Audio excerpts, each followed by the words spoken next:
Hello students, आज से हम अपनी पाठ्य पुस्तक क्षितिज में काव्य खंड शुरू करने जा रहे हैं। तो उसमें सबसे पहला जो पाठ आता है हमारा वो है कबीर की साखियां। कबीर का नाम जो है कोई नया नहीं है, हम सब को कबीर के बारे में पता है। कबीर दास जो है वो निर्गुण काव्य धारा को मानने वाले संत रहे हैं, मतलब कि वो उस परम पिता परमात्मा ब्रह्म को मानते हैं जिसका कोई रंग रूप या आकार नहीं है, और शायद इसीलिए ये मूर्ति पूजा और बाह्य आडंबरों का विरोध भी करते हैं। तो सबसे पहले कबीर का जन्म जो है 1398 ईस्वी में काशी में हुआ। इनकी माता ने इन्हें जन्म देते ही लहर तारा नामक तालाब के किनारे छोड़ दिया।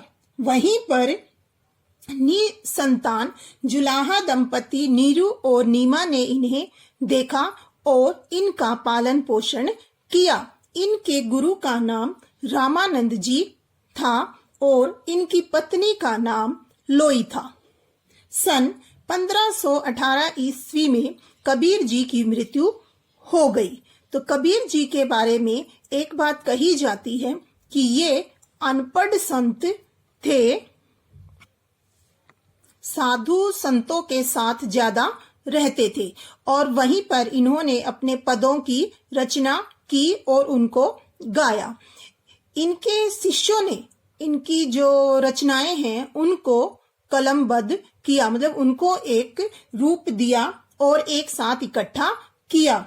इनकी जो प्रसिद्ध संग्रह माना जाता है वो बीजक माना जाता है। कुछ लोग कबीर ग्रंथावली को भी इन्हीं की रचना मानते हैं। अब आगे हम एक एक करके इनका साखियों का अध्ययन करेंगे। तो सबसे मुख्य बात जो है, साखी शब्द का अर्थ हमें पता होना चाहिए। साखी यानी साक्षी, साक्षी गवाह जैसे हम बोलते हैं।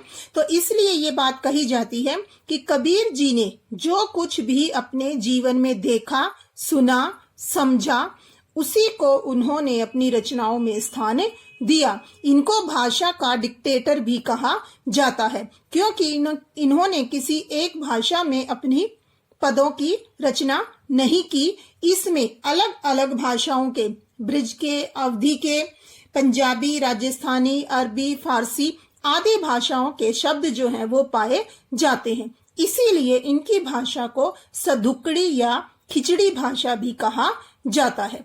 तो अब एक एक करके हम साखियों का अध्ययन करेंगे। तो सबसे पहले है मान सरोवर सुभर जल हंसा केली कराही, मुक्ता फल मुक्ता चुगे अब उड़ी अनंत ने जाही। ये हमारी पहली साखी है।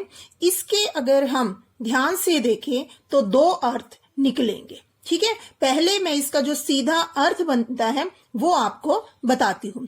मान सरोवर सुभर जल, कि मान सरोवर है, उसमें साफ स्वच्छ जल भरा हुआ है और उसमें हंस जो पक्षी है वो केली क्रीड़ा कर रहा है, मतलब खेल रहा है।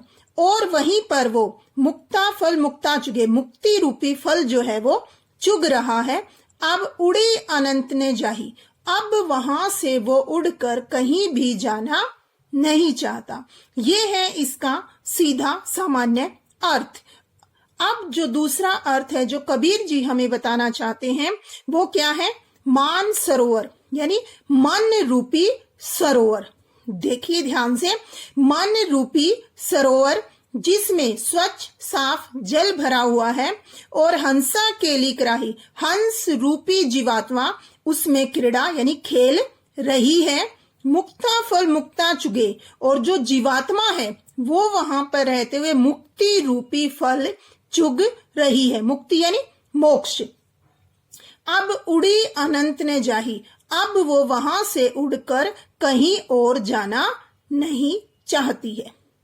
मतलब समझ में आया इसका आपको? इसमें कबीर जी बता रहे हैं कि जो मन है वो सरोवर के समान है और उसमें आत्मा जो है वो हंस के समान क्रीड़ा खेल रही है। जिस प्रकार से हंस मुक्ति मोती खाता है, उसी प्रकार से जो आत्मा है यानी जीवात्मा है वो कौन सा फल खाती है? मुक्ति रूपी फल।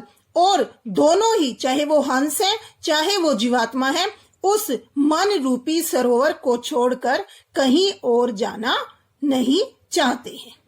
ठीक है, तो सीधा साथ इसमें कवि क्या बता रहे हैं हमें कि चाहे हंस है चाहे जीवात्मा है, दोनों ही अपनी अपनी जगह पर रहना चाहते हैं। हंस जो है वो मानसरोवर जैसे स्वच्छ साफ तालाब को, सरोवर को छोड़कर कहीं और जाना नहीं चाहता। उसी तरह से जीवात्मा जो है वो मुक्ति रूपी फल को पाकर उसे और किसी चीज की इच्छा नहीं रहती है। मतलब हमारा मन जो है वो मोक्ष की प्राप्ति चाहता है और इसी के लिए वो दिन रात प्रयत्न करता है। ठीक है, आया समझ में? अब दूसरा देखिए। दूसरा है, प्रेमी ढूंढत मैं फिरो, प्रेमी मिले न कोई, प्रेमी को प्रेमी मिले, सब विष अमृत होई। इसमें कबीरदास जी क्या कह रहे हैं? प्रेमी ढूंढत मैं फिरो, कि मैं प्रेमी को ढूंढता फिर रहा हूं पर मुझे कोई प्रेमी नहीं मिला। प्रेमी को जब प्रेमी मिल जाता है तब विष भी अमृत हो जाता है। ठीक है, तो यहां पर प्रेमी से अर्थ किससे है? प्रभु भक्त से, कि जो प्रभु भक्ति में लगा हुआ है, ऐसे ही किसी प्रभु भक्त को मैं ढूंढ रहा हूं, लेकिन अभी तक मुझे ऐसा कोई भी नहीं मिला। जब एक प्रभु भक्त को दूसरा प्रभु भक्त मिल जाता है तब सारी बुराइयां जो हैं वो अच्छाइयों में बदल जाती हैं। मतलब कि जो सच्चे मन से प्रभु की भक्ति करता है उसमें चाहे कितनी भी बुराइयां क्यों न हो, धीरे धीरे वो अच्छाइयों में बदल जाती है। और इसीलिए कवि कहता है कि जब हम अपने अहंकार को त्याग देते हैं तब हमारी जो बुराइयां हैं वो धीरे धीरे अच्छाइयों में बदल जाती हैं, क्योंकि अहंकार ही है जो मनुष्य को आगे बढ़ने से या किसी को अपना बनाने से रोकता है। और जब हम उस अहंकार का त्याग कर देते हैं तो हमें भगवान की प्राप्ति हो जाती है। और प्रभु भक्त को दूसरा प्रभु भक्त तभी मिलता है जब वो सारी बुराइयों को छोड़ देता है। ठीक है, आया आपको यहां तक समझ में? अभी दो किए हैं हमने, इन दोनों को आप अच्छे से समझिए। ठीक है, और इनसे संबंधित कोई भी आपको दिक्कत है तो आप मेरे से पर्सनली पूछ सकते हैं। ठीक है, तो thank you, have a nice day.